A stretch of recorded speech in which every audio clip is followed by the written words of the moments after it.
The psychology of Islamophobia. Why they blame all of us for one person.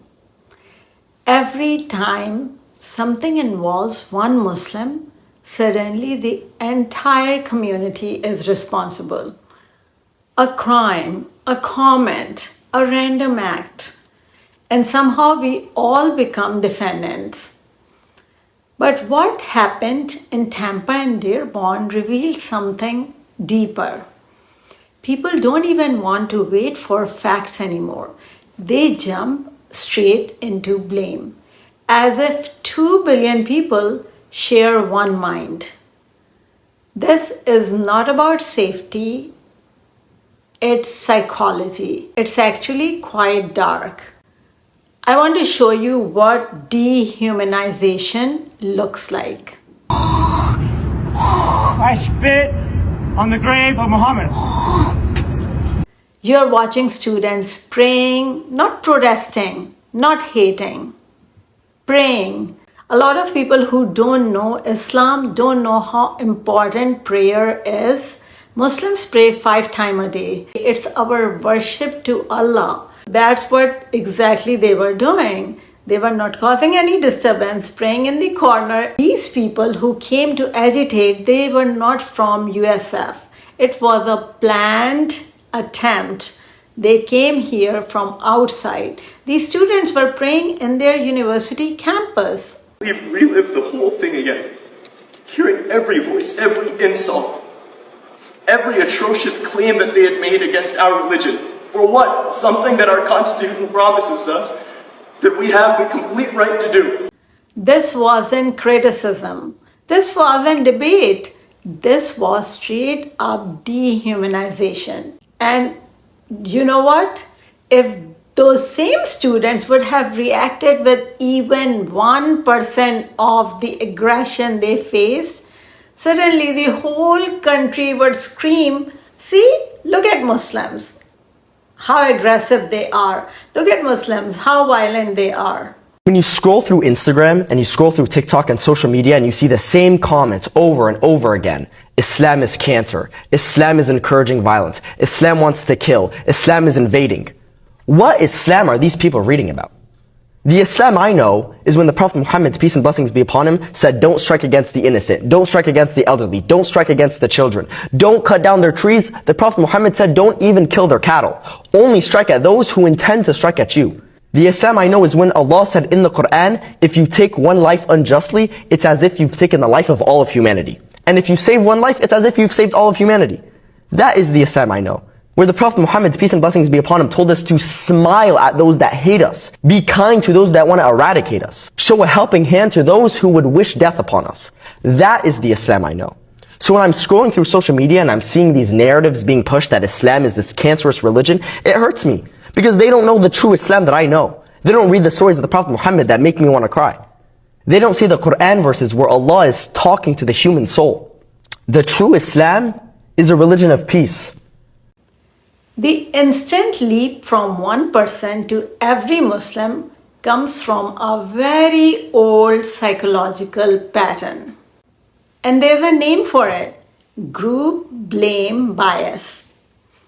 In psychology, this is a concept when people don't understand a group, they don't see individuals, they see a collective mind.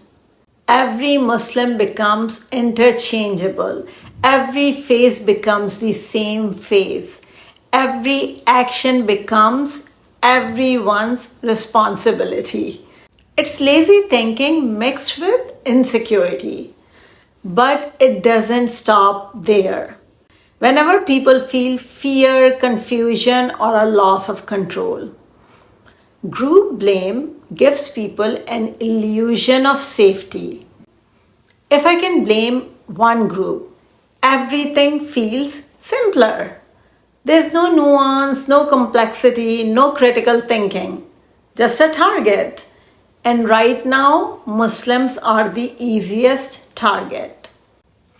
Now let's talk about Dearborn.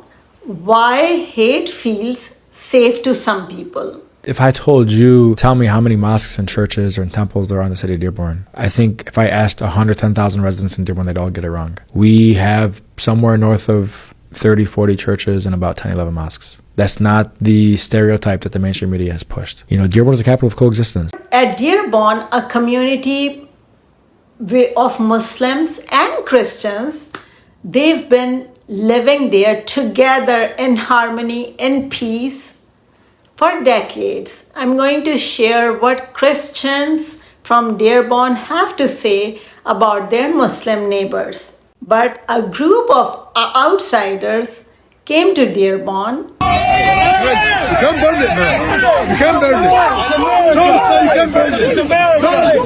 Imagine burning a sacred book. Imagine wrapping that book with bacon. Like how much hatred you have in your heart. And hate usually comes from fear. The second Mamdani won, everyone ran to social media saying the exact same thing. Sharia law is coming to NYC. Sharia law is invading this country. The same people saying this, they can't even define what Sharia law is. They think Sharia law is like a terrorist law book, or it's like a code word for ISIS. And every single time a Muslim just wants to pray or wear the hijab or eat halal food, they scream Sharia law.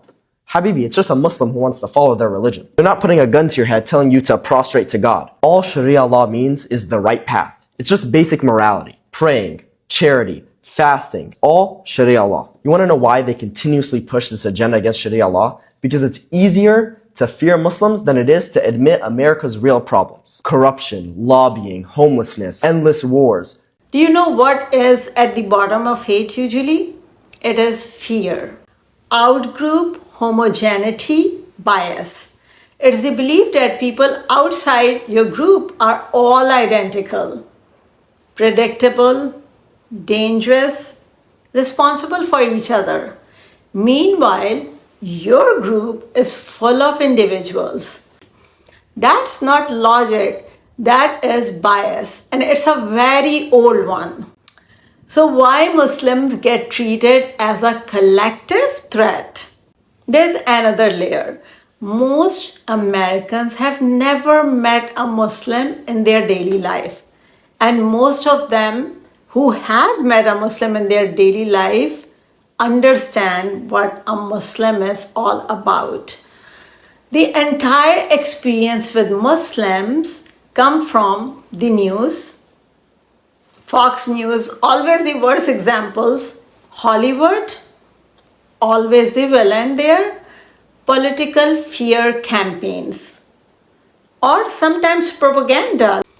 So when they finally see real Muslims in Florida or Michigan, calm, peaceful, minding their own business, people of faith, praying, it collides with the stereotype. And when someone's worldview gets challenged, they respond with aggression, insults, mockery, or you don't belong here. This is also very common. Go back to your country. Okay, Muslim is not a country. Maybe you need a geography lesson. It's a psychological defense mechanism. It's easier to attack a stereotype than to admit you were wrong. And I want to talk about the saddest part. Underneath the shouting, the spitting, the hate, there is fear. Fear dressed up as moral superiority. Fear pretending to be intelligence. Fear pretending to be patriotism. But fear is still fear, and fear always needs a scapegoat. Why this moment is different, why this time is different. Here's what's changing. Some of the Muslims are getting positions of power. For instance, recently Zoran Mamdani is elected as a mayor and is loved by Muslims, Christians, Jews, and now even Trump. Muslims aren't silent anymore. We are not hiding. We are not shrinking ourselves to make people feel comfortable. We are not apologizing anymore for strangers. we've never met. We are showing up visibly, confidently, and unapologetically. And when people lose control of the narrative, their fear looks very, very small. Because the hard truth is, this was never about Muslims, this was never about safety, this was never about protecting America. It was always about psychology. And once you understand the psychology, their hate stops feeling powerful. Islamophobia is not a Muslim problem. It is a problem of the brain. It's a cognitive problem, a fear problem, a bias problem. And the more we name it, the less power it has.